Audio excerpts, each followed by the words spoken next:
Morgoth of Morgoth's Review describes playing the game Civilization, or Civilizations, where you get to play as a civilization and you're competing with other civilizations, and you can choose how much you want to focus on religion or how much you want to focus on metallurgy or technology. And he describes how in the beginning stages of the game these civilizations are quite unique. They have bigger differences in their appearances and what kind of technology or food or cultural practices or all sorts of categories. They're very unique in the early stages of the game, and then even in the middle stages of the game when civilizations have progressed, because that's the thing, it involves the idea of progression or development along a certain line, like technologically speaking.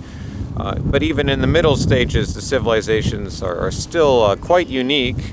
But then when they enter the modern stage, and of course this is mirroring, of course, the real world to some extent, when that happens, they all tend to look alike. And we see that today in the world, the globalized culture, whether it's in China or whether it's in America or Europe or even South America or whatever other continents, it all reduces everything to look the same. Similar architecture, the same consumer culture, putting a price on everything. But it's not just about money, it's about something much more fundamental. It's like about efficiency. Just everything becomes about efficiency and functional in a mechanical sense. Stripping an environment of all of its trees and then planting saplings in lines and then recording that there are the same number of trees as there were before. This is some of the pathology of the culture of efficiency. It's similar to the Borg in Star Trek, the way that civilization progresses like into this mechanical monster. And it's the same sort of, but it's not just that it's evil, it's that there's this homogeneous, soul-sucking character about it, and that's almost like a black organism, which is taking over the earth right now.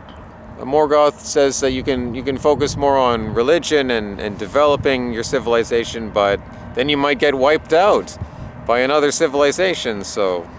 But I don't know if that's how it actually played out in history, because in Byzantium, if a soldier killed an enemy in battle, that wasn't celebrated. That wasn't a great thing that you killed the enemy. You weren't allowed to take communion for some time. You had to do penance before you could take communion again.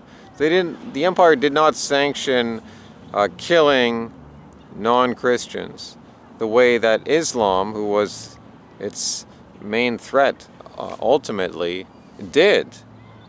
In Islam, they did encourage people to kill the infidel, and they'd say you get heaven points for that. Not so in Orthodox Christianity.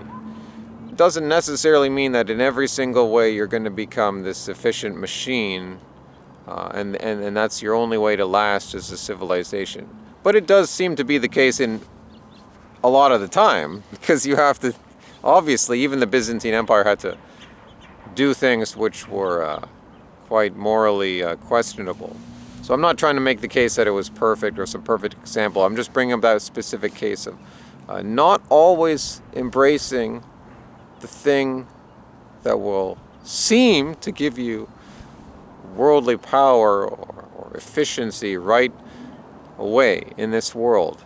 Not always embracing that can, in fact, sometimes bless your people.